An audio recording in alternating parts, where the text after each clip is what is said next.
বড়লোক হওয়াটা ম্যাটার করে না, ম্যাটার করে তুমি রাতে কতটা নিশ্চিত ঘুমাও, ম্যাটার করে তুমি কতটা সুস্থ, ম্যাটার করে তুমি ফ্যামিলির কাছে কতটা প্রিয়, ম্যাটার করে তুমি কতটা ভালোবাসতে পারো আর তুমি কতটা ভালোবাসা পাও। এগুলো কিন্তু আসলেই বড়লোক হওয়ার লক্ষণ, বাকি তো সব নাম্বার মাত্র। আসসালামু আলাইকুম এভরিওয়ান, কেমন আছেন আপনারা সবাই? আশা করছি আল্লাহর রহমতে, আল্লাহর অশেষ রহমতে আপনারা সবাই ভালো আছেন, সুস্থ আছেন। আলহামদুলিল্লাহ আমরাও ভালো আছি। ইউনিক মাহফুজা ব্লগের চ্যানেলে আরও একটা নতুন ব্লগে আমি মাহফুজা সবাইকে স্বাগতম জানাই। বছরের শেষ দিনগুলো তো খুব স্মরণীয় করে রাখার জন্য বাড়িতে যেহেতু সবাই আছে, তাই ভাবলাম আজকে কিছু স্পেশাল রান্নাগুলো করি। আজকের ভিডিওটা অনেক ভিডিও আপনাদের সাথে শেয়ার করব, ভালো লাগবে।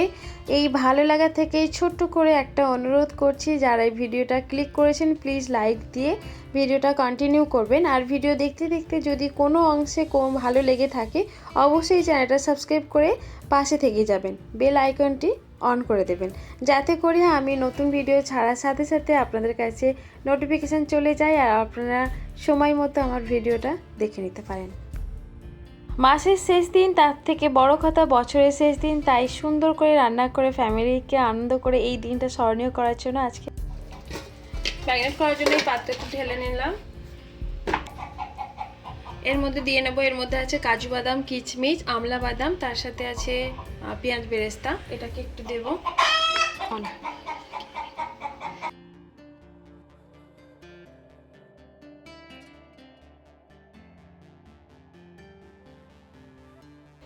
এবারে দিয়ে নেব আদা রসুন একসাথে পেস্ট করা মশলা।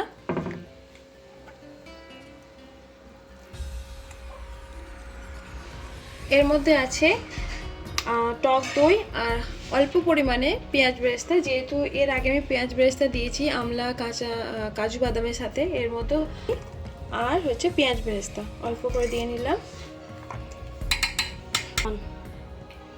এই যে এটা হচ্ছে আমাদের পেঁয়াজ বেরেস্তা করার যে তেলটা ছিল, আমি এই যে পেঁয়াজ বেরেস্তা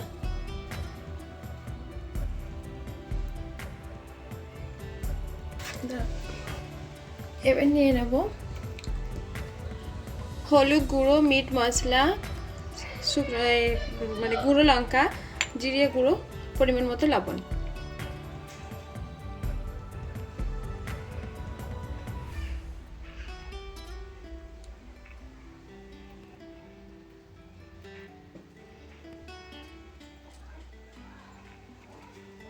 করে এগুলোকে মাখিয়ে নেব,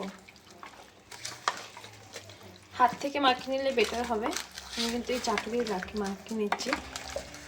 আর এটা খেয়াল রাখতে হবে যেন প্রত্যেকটা মশলা প্রত্যেকটা মাংসের মধ্যে যেন লেগে যায়, ম্যাগনেটটা তাহলে ভালো হবে, মশলা যেন বিটে যায় সবের মধ্যে।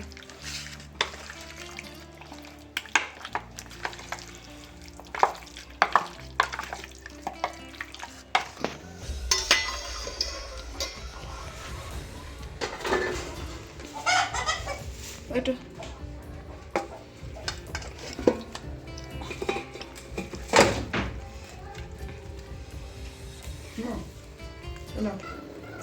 এটাও কাজু বাদাম, কিশমিশ, আমলা বাদাম, পেঁয়াজ বেরেস্তা সবটা এটার মধ্যে দিয়ে দিলাম।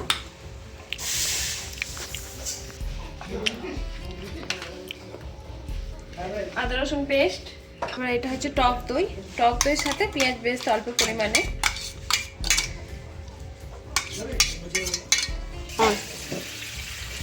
পেঁয়াজ বেরেস্তা করার তেলটা আমি সব দিয়ে নেব।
গোষ্ঠটা মনে হচ্ছে হেভি আছে।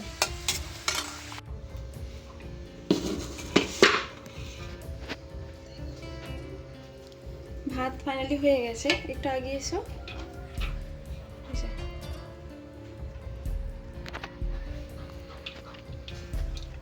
ধোঁয়া বাড়াচ্ছে।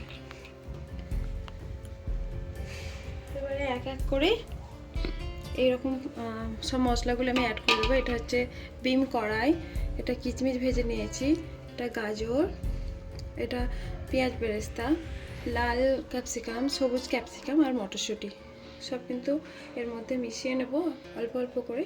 এমনভাবে মেশাবো সব পাটে পাটে মেশাতে হবে। একটু একটু সব কিছু ওপর থেকে দেবো,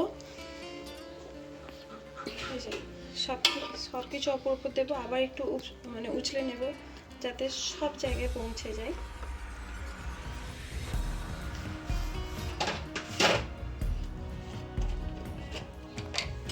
গাওয়া ঘি দিয়ে নেব।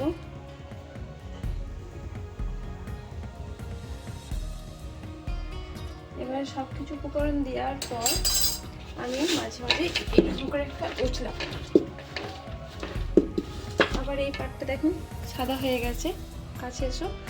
এবার আবার এই পাটেতে অল্প, আবার এই পাটে পাটে আবার দেব ক্যাপসিকাম, এই যে ক্যাপসিকাম, সব কিছু সবুজ ক্যাপসিকাম, বিম কড়াই হাত থেকে আমি দিয়ে নিচ্ছি, কিচমিচ সব অল্প অল্প করে।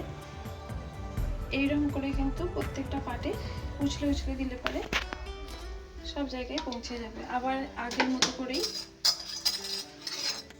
মতো করেই একটু ঘি দিয়ে নেব।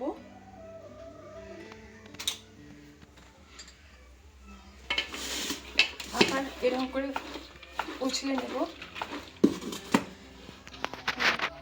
দেখতে পাচ্ছেন এই পাটে কিন্তু আসে না, সব এক এক করে এরকম করে পাট সেরে নেব। বন্ধ করে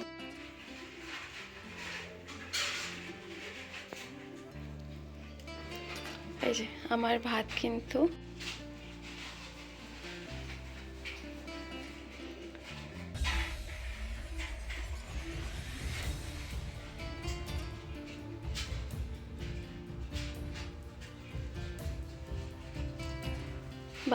কমপ্লিট। হ্যাঁ, ক্যামেরাটা মুছো।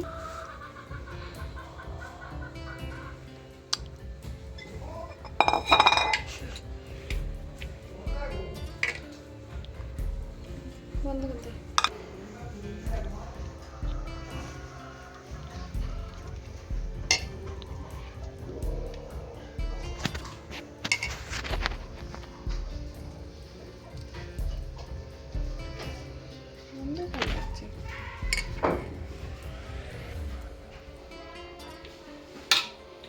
বন্ধ